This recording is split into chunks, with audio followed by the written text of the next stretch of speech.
ودبرتمن حقي بدلكي إسلوانا قالب بركذا. السلام عليكم ورحمة الله وبركاته. وأنا ونكسرنا بام بدأ وديارك سودا وهذا برنامج كنا عويسك علماء. برنامج عويسك علماء كلنا كانوا وحمرتين نوجاه دكتور أحمد إمام. كهرسة انتينا برنامج كجرين وكما دكتور أحمد إمام.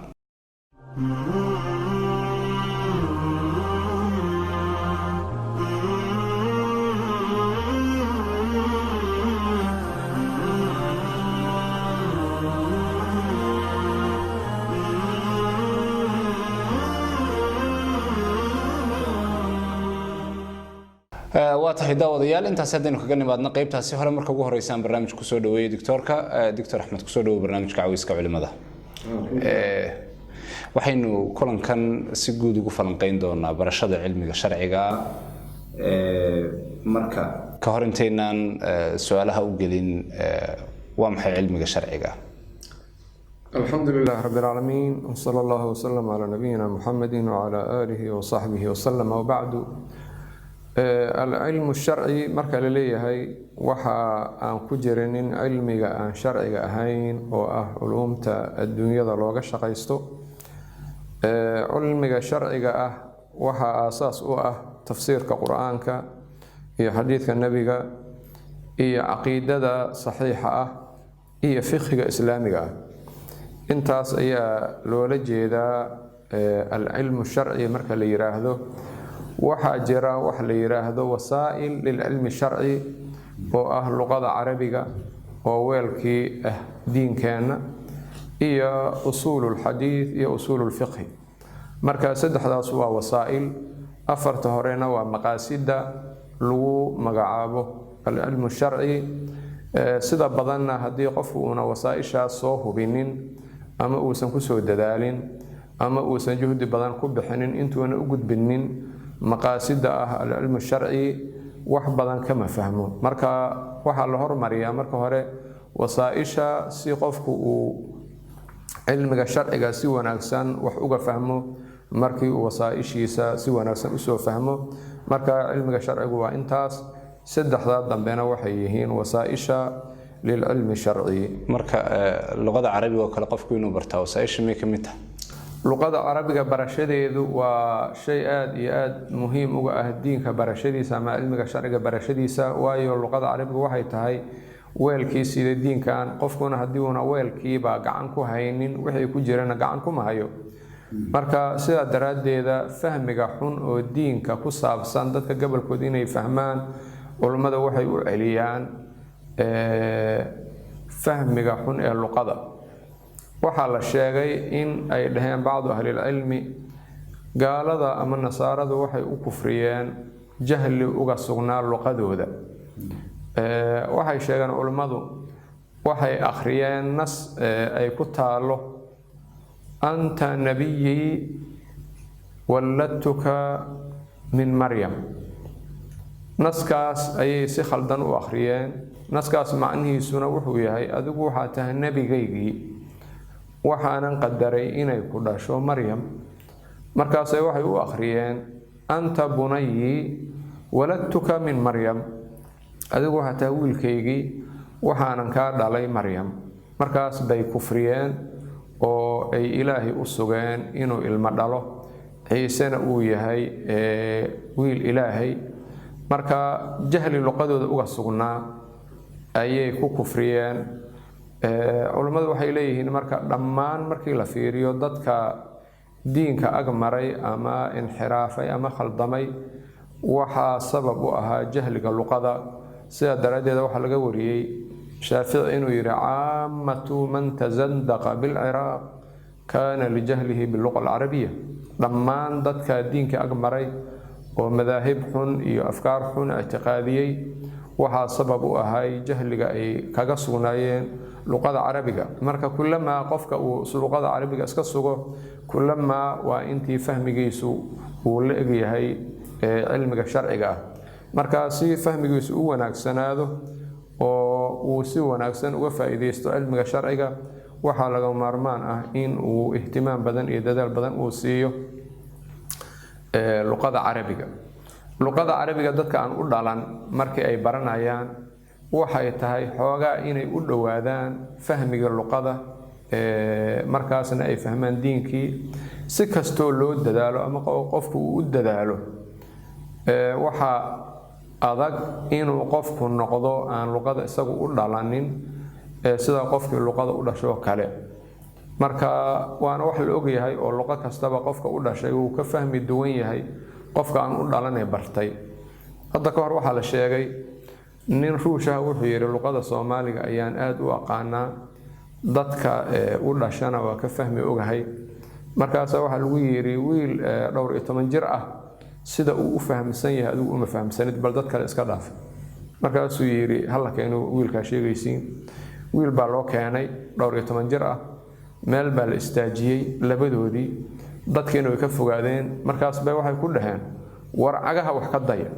wiilkii orod buu gala markiiba ninkiina cagihiisu kor intuu soo qaado fiirfiiriyo yiri waxba kuma yaalin marka macnaheedu waxay tahay qofka luqada u dhashay fahmigiisu uu ka duwan yahay qof aan luqada u dhalan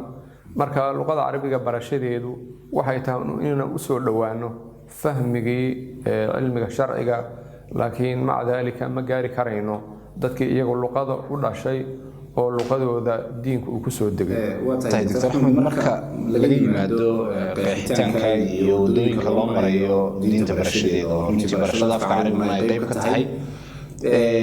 maxaad oran kartaa mid intee leeg bay bulshada u leedahay ama qofka muslimka u leedahay inuu cilmiga sharciga barto cilmiga sharciga barashadiisu waa shay daruuri ah jiddan diinkeenuna waa diin cilmi ku salaysan aayaadkii u horeeyay oo nabiga lagu soo dejiyay sallallahu alayhi wasallamana waxa ku jiray aqrin iyo qalam labadaasuna waa labada loo adeegsado wax barashada اقرأ باسم ربك الذي خلق الإنسان من علق اقرأ وربك الأكرم الذي علم بالقلم marka waxa lagu badbaadaaba waxay yihiin aqoon sharci ah oo lagu dhaqmo labadaas shay ayaa lagu badbaadaa haddii ayna aqoon u jirinin oo aqoon aan loo lahayn cilmiga sharciga badbaadadu way adag tahay way fog tahay haddii aqoon loo leeyahay laakiin aan lagu dhaqmina badbaadadu way fog tahay sidaa daraaddeeda qofka muslimka ah wuxuu ilaahay farad uga dhigay waqti kasta uu dukanayo inuu akhriyo suuratu lfaatixa سورة الفاتحة وحا كل حجرة اهدنا الصراط المستقيم صراط الذين أنعمت عليهم غير المغضوب عليهم ولا الضالين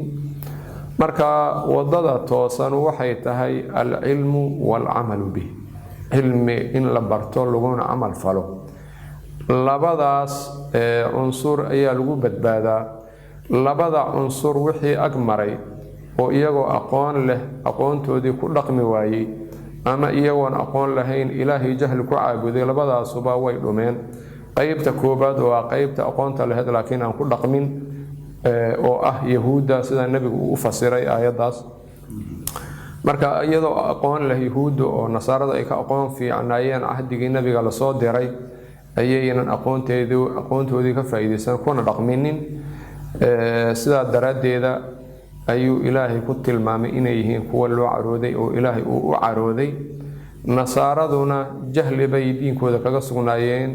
jahli bay ilaahay ku caabudi jireen wuxuuna allah ku tilmaamay inay yihiin kuwa dhunsan nabiga markii la weydiiyeyna waa maxay kuwa loo carooday waa maxay kuwa dhunsan wuxuu ku tilmaamay inay yihiin yahuuda iyo nasaarada marka qofka muslimka cibaadaadkiisa ama i'tiqaad ha noqdeen ama cibaadaad qowli ha noqdeen ama cibaadaad ficli ha noqdeen cilmi bay u baahan yihiin haddayna cilmi sharciga lahayn cibaadanimadeedu ma jirayso waxay la mid tahay cibaado la'aan sida daraadeeda nabiga sallallahu alayhi wasallam ninkii agtiisa ku dukaday oo ay laahayd isagu inuu dukaday markii uu nabiga u yimid oo uu salaamay wuxuu yiri irji' fa salli fa innaka lam tusalli wuxuu ka soo qaaday nabigu sallallahu alayhi wasallam marka salaadiisii salaad la'aan mar inaysan salaad ba ahayn oo ay u dhiganto salaad la'aan mar haddii aysan waafaqsanayn cilmigii sharciga ah oo salaada loogu talagalay inay ku ansaxdo waxaa dhacday xudayfa ibn al-yamaan saxaabiga la yiraahdo radiyallahu anhu isagoo jooga kuufa ayaa masaajid uu joogay in soo galay ninkiina waa dukaday markuu dukadayna u yeeray marka su'aal buu weydiiyo wuxuu ku yiri warniyow imisa sano ayaa sidaan salaadaadu ahayd waxa uuna ku yiri 40 sanadood ayaan sidaan u dukanayay waxa uuna ku yiri 40 sanadood maana dukan haddii aad sidaan ku dhimatona diinka ilaahay nabi maxamed la soo diray diinan ahayn ayaa ku dhimanaysa buu ku yiri saasuu ku yiri ninkan waxay la ahayd inuu dukanayay wali muddadaas dheer ayuuna sidaa u dukanayay sidaasna waxay noqotay wax aan salaad ahayn oo qofkii diin la'aanba uu ku dhimanayo isagoo sidaa ah hadduu dhinto marka dhammaan cilmi sharci ayaa waajib ah qofka in uu dalbo si ay cibaadaadkiisa iyo i'tiqaadaadkiisuba ay u ansaxaan oo ay u waafaqdaan habka ilaahay subxaanahu wa tacaala ugu talagalay in lagu caabudo waa tahay doctor axmed maadaama culayska intaa leeg ay leedahay in qofka muslimka ahi cibaadadiisii iyo wixii uu aaminayay inuu aqoon u yeesho maxaad odhan kartaa wadooyinka ugu fudud qofka u sahlaya marka inuu aqoontan shareecada barto marka ugu horeysa qofka doonaya inuu bilaabo cilmi sharci ah waxaa muhiim ah quraanka inuu soo xifdiyo quraanka xifdigiisa ayuu ka bilowdaa talabka cilmiga sharciga shaafici wuxuu dhihi jiray alquraan laa yaclamu man jahilahu walaa yajhalu man calimah quraanka qofkii ka jaahil ah waxba ma garanayo qofkii quraanka yaqaanana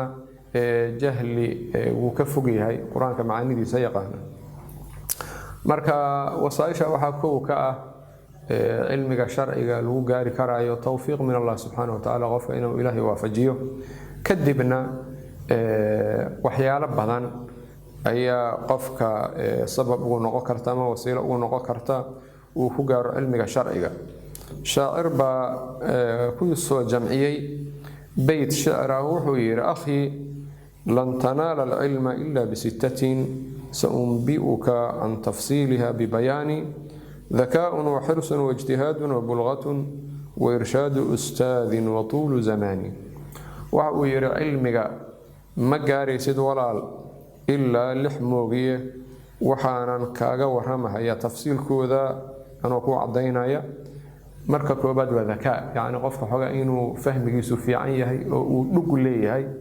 oo uu sandamiin ahayn laan wax la baranayo weeyaan cilmiga sharciga marka labaadna waa inuu dadaal badan ku jira qofka asagu hadii uunan dadaal badan ku jirin ama jaclaan cilmiga sharciga una ku jirinin waalidkiis uu yiraahdo orod wax soo baro kaliya waxa dhici karaysa inuu san wax macna leh ka baran cilmiga sharciga sida daradeeda بعض أهل العلم بوحده لا يعطيك العلم خالص الحكمة حتى تعطيه خالص المحبة علمه كمسي حكمة خالص كذا إلى أدو أتكسيده جعلانت خالص كذا وآد أجعلاته وآد طلبته مركز لبعض مركز سدحادنا وإنه الدلال أجرا يعني وقت بدن جهد بدن إنه قليو علم جبر شديد مركز أفرادنا وح لقالة وكساعد علمي برشديسا وإنه ليهي مركز شنادنا أستاذ مادداس أدقايا ومادداس آد أقرنايا وسيونا سن أفهم سيكرنا وإنه هلا مركز أضم بيضنا وإن وقت كهرا أما وقت أوسيا مداس أياد مداس وما لدينا إني نقام قنطهي وقت بدن إنا له هرينين أما أن لسين علمي شرعي oo nolosha Soomaalida markii aad loogu fiirsado degdeg badan baa ku jirta han noqoto wax barashada sharciga han noqoto arrimaha ijtimaaciga han noqoto tijaarada iyo baa mushtarka degdeg baa ku jirta aad iyo aad u degdegaysa taasuna waxay sida badan kaliftaa ama ay sabab u noqotaa qofka wixii uu goobahay inuu si wanaagsan u itqaaninin marka waa in waqti badan loo hura oo la siiyaa barashada cilmiga sharciga si uu qofku wax macna leh uga gaaro barashada cilmiga sharciga oo jazaak Allah khair Dr. Axmed aad baad mahadsan tahay waxaad soo qaaday bilowgii su'aashan markii wadooyinka ugu fudud ee qofku aqoon ku baran karay in qofku uu quraanka barto maxaa ugu fudud ama wadada ugu fudud ee qofku quraanka ku xifdii kara si kooban قرآن كحفظيس وبالله برشاد علمك شرعي qur-aanka wuxuu u baahan yahay ama wax kastoo la xifdinayo qur-aan ha noqdeen ama xadiid ha noqdeen ama wax kale ha noqdeen takraar badan baa loo baahan yahay qofka waxaa dhici karta dersiga qur-aanka loo soo dhigo inuu 10 goor ama 20 goor intuu akhriyo inuu yiraahdo waa xifdisanahay markaa mucallimkii uu dhageysto oo markaasna dhowr goor uu khaldamo mucallimkiina uu saxsaxo kadibna dersiga saas looga gudbo dersiga sidaas lagu xifdiyana inta la hilmaama aad bay u dhowdahay marka waa in takraar badan uu jira oo aad loogu celceliya waxaa la yiraahdaa dadka caalamul islaami waxa u xifdi badan shanaaqidada markii waxa laga Mauritaniyiinta weyn shanaaqidadu markii wax laga weydiiyay gobol ka midana waxay dhaheen inaku wax ma hilmaano laakiin marka horeeto ayaan aad u sugnaa xifdinta shaygan xifdinayno ama quraan noqdo ama xadiis noqdo ama wax kale noqdo ilaa waxay dhaheen aan gaarsiino 400 oo goor darsiga quraaniga ama darsiga xadiidka ku celcelintiisa si aan si wanaagsan u xifdino dawladaha muslimiinta qayb kamida waxay dhaheen dariiqada ugu wanaagsan oo quraanka lagu xifdiyo aan misana lagu hilmaamin marka koobaad waxay dhaheen waa in 300 oo goor uu darsiga ardaygu akhriya markuu quraanka dhameeyona 150 goor laga dhageystaa haddii sidaas ay dhacdo waxay leeyihiin waxa ay u badan tahay weligiis inuusan quraanka hilmaamin marka si sahlan shaygii lagu xifdiyo si sahlan buu ku dhumaa marka waa in takraarka loo badiyaa ama ku celcelinta loo badiyaa wixii la xifdinayo si uu maskaxda si wanaagsan u galo oo uu dhiigga la shaqeeyo waa tahay Dr. Axmed aad iyo aad baad mahadsan tahay inta ogaalkayga waxaad gacanta ku haysaa markas weyn oo runtii magaalada Muqdisho ereyadeeda ku yaala oo aad aasaastay mowduucan maanta ka hadlayna barashada cilmiga sharciga ana runtii aad inta badan xoogga ku saartaan marka si kooban goorma la aasaasay fikradaasi sidee ku timi waxa la yiraahdaa daarul xadiis wa sunna magaceedu sidaas weeyaan waxaana la aasaasay 1434 hijrada dad muslimiin ayaana aasaasay hal qof muusan aasaasin magacaas marka waxa aan ka qaadanay intaan hadda ku hortagay Dimashq ayaan masjid la yiraahdo Jaamic al-Umawi ana usii socday ayaan waxaan hormaray daarul xadiis al-ashrafiyya mabna ay ku taalo ama dhismo ay ku taalo iyo taariikhda la aasaasay oo looxada koobaad oo daarta albaabkeeda ku dhagan ayuuna ahaa marka taariikhdeedii kadib markaan akhriyay waxa ii soo baxday inay ahayd daartaas daar xadiidka nabiga lagu barto bilowgeedina uu lahay al-imaam Abu Amr ibn Salah oo ustaadkii ugu horreeyay oo wax ka akhriyo uu ahaa daartaas markii la dhisay dhismahooduna wuxuu ku aadanay qarnigii 7aad awaaishiisii marka magaca halkaas ka soo qaadanay daarul xadiis waxaan ku darnay kaliya wa sunna waayo laba shay oo kala harin weeyaan xadiidka iyo sunnadu sunnadan waxa loola jeedaa nabiga sallallahu alayhi wasallam iyo saxaabada hadigoodii ama ha noqdeen wax i'tiqaad ah ama wax ha noqdeen wax afcaal ah ama aqwaal ah habkii ay ilaahay u rumaysnaayeen oo aqeedadoodu ay ahayd iyo habkii ay ilaahay u caabudahayeen ayaa sunnada loola jeedaa marka haddii xadiis uu jiro waa in waafaqitaan sunnadana waa inuu jiraa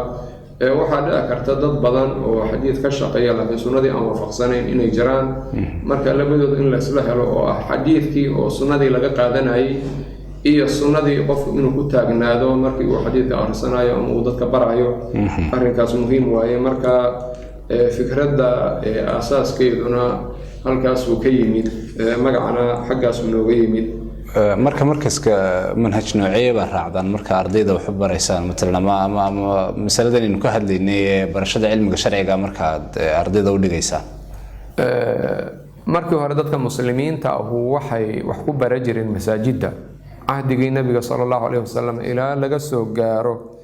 qarnigii shanaad awaaishiisii masaajidda ayaa wax lagu bara jiray xalaqaad ayuu ahaa barashada cilmiga sharcigu markii xoogaa dadka muslimiinta ay bateen oo islaamkii aad loo soo galay qarnigii shanaad awaaishiisii ayaa waxaa soo baxay waxa la yiraahdaa madaaris oo masaajidda nashaadka lagu hayo waxbarashada ah iyagana lagu hayay waxaa la yidhaha madrasadii ugu horeysay oo la furay waxaa laga furay baqdaad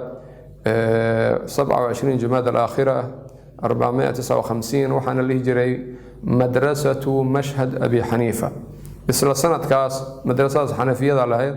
isla sanadkaas shaaficiyaduna waxay furteen almadrasa annidaamiya madrasa lagu magac daray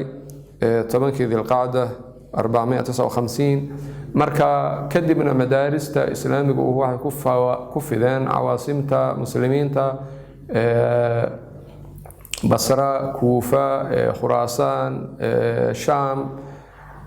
marka xoogaa kadib markii ay sii tadawureen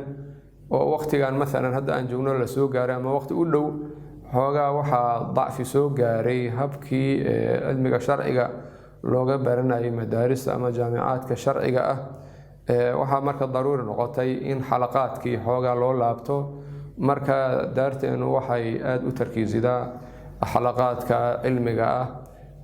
marka waxaa la dhihi karaa 80% xalaqaad waaye 20% ana waa nidaam akadeemi oo ku saabsan macluumaadka tandiimkooda iyo maarata habayntooda iyo jamcinta macluumaadka iyo wax la mid ah marka asalku waa xalaqaad wixii kaleeto marka oo ah tacliim akadeemi ana waa wax aad u kooban oo la dhihi karo 20% marka xalaqaad ayaa muhiim ka ah daarta agteeda subaxii ilaa habeenkii xalaqaad baa ka jira masaajidka daarta dhexdeeda lagu barto marka waa in aad loo xoojiyaa xalaqaadka cilmiga oo masaajidda lagu hayo way ka tamakun badan yihiin xagga ikhlaaskana way ugu dhow yihiin qaybaha kala duwan ee quraanka iyo xadiidka labadaba xalaqaad baa inta badan xoog saartaan marka taxfiid quraan uu ka furan yahay ilaa 500 oo arday taqriiban wax gaaraya ay dhigtaan xalaqaadka cilmiga ahuna way ka furan yihiin oo 5 iyo 6 xalaqo meelahaas ayaa subaxii ka shaqeyda daarta dhexdeeda aad baad mahadsantahay doctore marka ereyga u dambeeya aan u soo gudbo waxaan doonayay bal hadda ardayda